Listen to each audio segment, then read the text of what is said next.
community area. Now in somewhere like Malmesbury, you don't have the issues with some of the buildings that we do in other areas. For example, in some of our towns we have leisure centres that are incredibly poor state of repair and obviously need replacing, whereas in Malmesbury it's a slightly different picture here. You've got a good quality leisure centre, there's obviously some work going on by other bodies in the town as well. You've also got your neighbourhood planning work as well. So I think the campus project, which I'm assuming the Area Board members will initiate tonight, is around supporting what's going on locally and seeing if we can come up with something that potentially meets the needs of this area.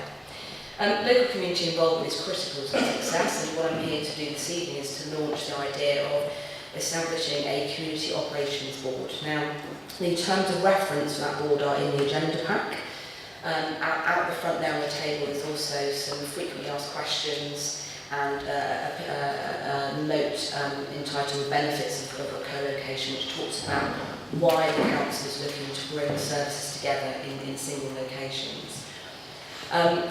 Why are we doing it? Well, broadly speaking, we're reducing the long-term financial risks that we have in operating disparate and poor quality facilities. It's an opportunity to provide more sustainable buildings, more accessible buildings, opportunity to co-locate with partners, be it town and parish councils or the health sector or Wiltshire Police or any other public sector organisations, but also to provide a way in which we can support the voluntary sector as well. In some community areas we have voluntary organisations like the CAB or Relate actually moving into campuses as well. So it's an opportunity to generate discussion about what's needed here in Malmesbury. It also encourages the council to look at different ways in which we can manage our services, and initiating the Shadow Community Operations Board is a way in which local people can influence that and potentially have in the future some role in that. There are some elements of the campus which are core. They include office accommodation, and some of you will be aware that Wiltshire Council has recently reduced the number of office buildings across the county from around about 98 to 3 main hubs. Those hubs will be supported by a network of campuses where officers from all departments within the council will be able to locate themselves within a community area, so for hot desk space or to meet members of the public or for meetings, etc. There will also be various different types of community space and meeting rooms. As you can see, there are IT and personal care facilities and catering facilities. Now, in terms of developing a proposal for Malmesbury, you'll see the word indicative up there. It very much is an indicative timeline because we work with members of the community and because these projects often evolve. We don't know exactly from the outset what we will achieve here. So we're just giving you a brief idea there. Obviously, we're setting up the Community Operations Board this evening. There is some audit and research work, and I think for Malmesbury is particularly relevant because you have other work going on here. The neighbourhood planning work is a good example of that. We need to let that run its course, I think, and work with the outcomes there, see if we can help deliver some of that. There will be 2 phases of consultation where the Community Operations Board would essentially ask what is important to local people, what services you like here, how could that look, what ideas people have for partnerships and that sort of thing. All of this work is done under the auspices of the Area Board, who will make the decisions to put forward potentially a campus proposal in the future for consideration by Cabinet, and we're aiming towards the spring of 2015. As I said, that is indicative, but we'll try to work towards that timeline. In terms of the management I touched on earlier, this is about testing the principles for community-led management. Is there an appetite here for local people to get more involved in what services you have and how they're operated? As I've explained, the Area Board, this is an Area Board project, so the Area Board will always be the ones to sign off certain elements of it. And the Area Board will also decide who they think should be a part of the Community Operations Board. And that is the main reason for being here this evening. Assuming the Area Board members approve this, then it would be about expression of interest going out and people putting an expression of interest in to be a part of the group. The Area Board members would then decide who they think best meets the needs of the area. And as I said, the terms of reference are in your pack, so you'll see the various different organisations that we would expect to see there. For example, your town and parish council's representative, obviously the partnership. We'd also encourage individuals as well. Some people in other areas have never been involved in community projects before, and this sort of thing sort of grab their interest. So there's an opportunity for everybody. We often hear in results from the consultations that we do that transport is a lifeline for many older people in particular. It's also very important for giving independence to older people and also for younger people. For older people it helps them to live at home for longer than they otherwise would be able to, which is one of the council's objectives. And for young people, the Children and Young People's Plan has recognised that transport for younger people, particularly in the evenings and weekends, is a big issue in letting them lead some sort of independence, independent lives from their parents. So public transport gives access to work and education, shops, medical facilities, cultural and recreational activities, also for social contact. One of the other things that's recently happened is that the council has taken on the public health and wellbeing remit. And one aspect of that is that the well-being of many people is dependent to an extent on transport and access. It's not just a matter of getting to central facilities, but also being able to get social contact, being able to leave your village, being able to leave your home and get out and meet people and take part in society, the things that the rest of us take for granted. So it's important on a whole range of levels. It helps to sustain rural communities and having vibrant local communities, a whole range of people living in them is very important in a number of ways. And also on the sustainable transport point, policy front, it helps to reduce congestion, pollution, emissions, and also the use of scarce resources. So, in summary, public transport is very important for a whole range of the council's aims and objectives. But, and there's always a but in these things, I'm afraid. We all know about the pressure on public spending. The amount of money we're getting from the government is reducing year on year. The council is keeping council tax frozen because it recognises the pressure on council taxpayers. And at the same time, the demands on some areas of spending, for example, care for older people, education, sort of waste recycling and so on, is increasing year by year. So there's a huge task that the council has to try and sort of square that circle.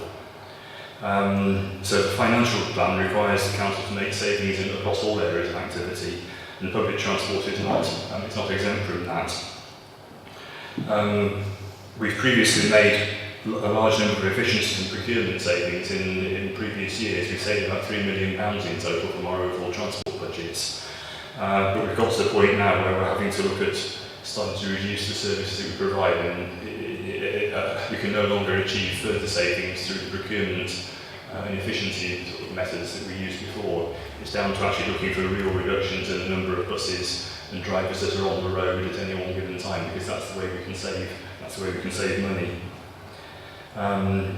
We also fear that contract prices are beginning to rise again. We've made quite a lot of procurement savings because of, I think, frankly, the fear of operators of the recession. They've seen their business being reduced through the recession. They've been trying to hang on to the work that they've got from the council, and they've put in lower and lower prices, which has helped us out. But there comes a point when that will, when that can no longer continue. I think we're getting to that sort of point now.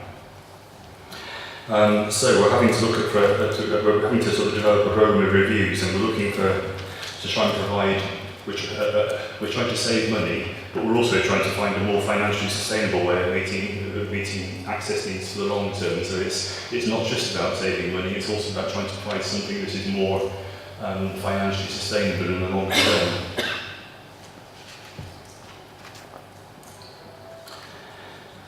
So the scope of our reviews, we're looking at all the services that the council financially supports.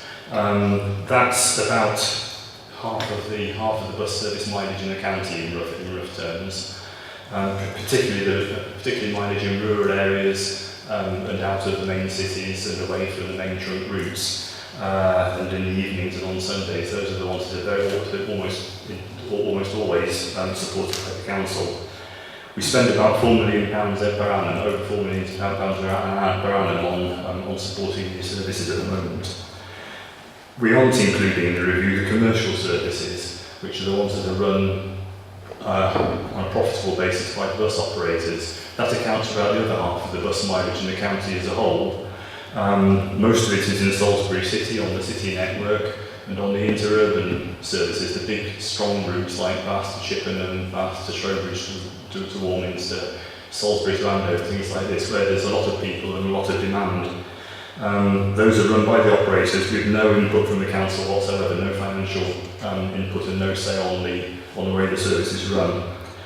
So they're not included in our review. In Malmesbury, there are actually no commercial services. There's nothing that runs on a commercial basis in the north of the county, north of about the M4 corridor, stretching over across until you get towards Bassett and the sort of far northeastern fringe. So the whole of this area is entirely dependent on council funding. Without council funding, there would be nothing at all running in public transport terms. So our reviews are focusing particularly on the services which are more poorly used or expensive to provide. And what we're looking to try and do is to try and reduce particularly the number of buses and the number of vehicles on the road and the number of drivers that are being used to run the services, because that's where most of the costs come. It's no good just looking to trim out odd journeys here and there, savings of fuel. The real savings come from trying to reduce the amount of resource that goes into operating the network. We're consulting on proposals in this area at the moment. Other services have already been reviewed and there are others to come. So it's not just Malmesbury being looked at. So the consultation that's underway at the moment, letters and information sheets have gone out by the area board managers and Miranda's circulated. I imagine most of you in the room have already received or seen on the website the consultation documents which give details of the services that are affected, and the letter that's inviting you to submit comments and views on proposals. We also have some questionnaires for bus users. There are about half a dozen of these separate ones for different services. They're now available on buses, also in the libraries, in the public libraries. They're aimed particularly at bus users. They ask questions like, what is the particular impact of this on your travel? What do you use these services for? What will the impact of these proposals be on you personally? And they're a very useful source of feedback for us. The consultation closes on the 7th of October. That's when the replies have to be into us by. We will then consider the feedback that we've had, and we'll look to see if there are things that we can do to try and sort of modify the proposals to meet some of the main issues that have been raised. My role tonight is to explain to you what community transport is and look at some of the possible solutions as how community transport might, following the consultation, help you in terms of your transport needs in a rural area.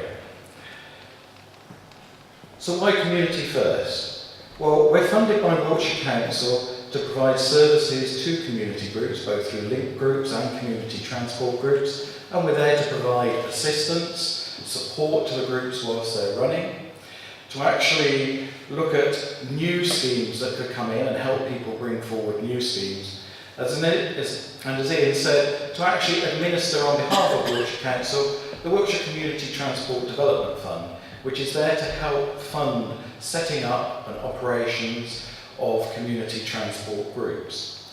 So what is community transport? Well, I've put two definitions here. I'll not go through them.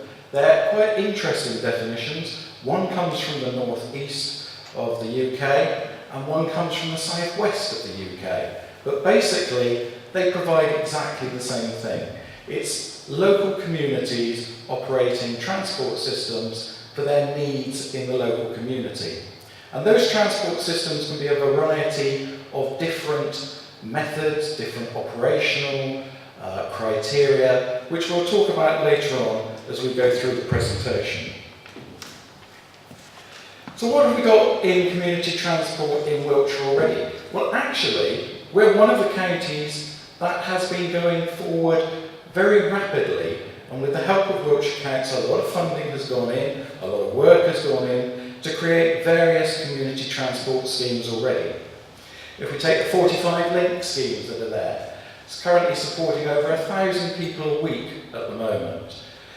If we take our community transport schemes, we have 22 schemes at the moment, some 9,515 passenger journeys per group during last year. In addition to that, we've also got the likes of car share schemes. Within Wiltshire currently there are 3 car share schemes that are operating. and I'll come back to that later, as well as the 2 car clubs that also operate in the Wiltshire and Swindon area. So what have you got in Malmesbury already?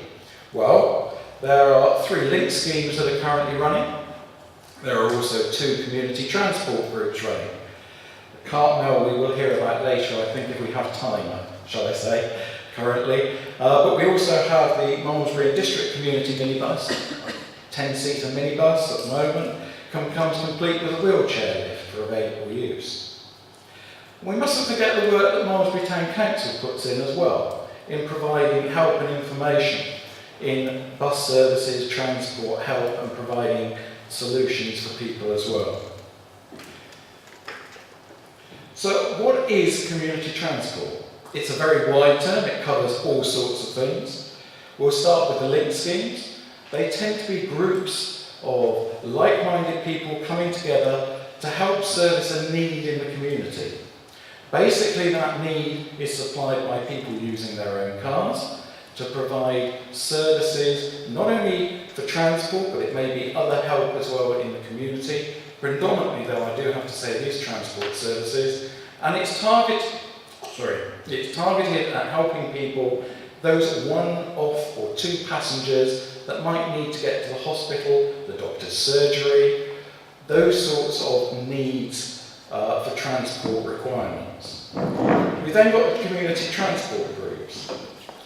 They tend to be a lot bigger. They tend to be minibuses. Most normally at the moment, we're trying to work through all our schemes and get them with wheelchair access, so they're fully disabled. Oh, thank you. Okay. They're fully accessible for disabled people, and they tend to come about because a community has a need for moving a numbers of people. It may be the need for people to go, older people to be going regularly into town for shopping, to go into the market, for example. It may be the number of schemes, and maybe the lunch club needs people picking up, being brought in to a central place. So those schemes help with that and bring that forward. You've already seen today that if you looked at some of the figures in the supporting documents, there are areas where there are 2 people that might be affected. There are other areas where at certain times of the day there are 15, 16, 18 people may be affected. And it's finding those different solutions. There's car sharing. We have 3 schemes within Wiltshire currently running. There's the Salisbury scheme, and then there is the Wiltshire Council scheme in association with Swindon Council. The Swindon and Wiltshire scheme has some 580,000 people registered on it. It's not a small scheme. It is worth going on the website and watching the live information of the amount of people that actually use that on a daily basis. We also have within car sharing the idea of car clubs. We have 2 car clubs that run in this area. One in Swindon and one in Salisbury. It may be, and I throw a challenge out now to those parish councils out there, perhaps you'd like to be one of the first car clubs in the area to run an electric car.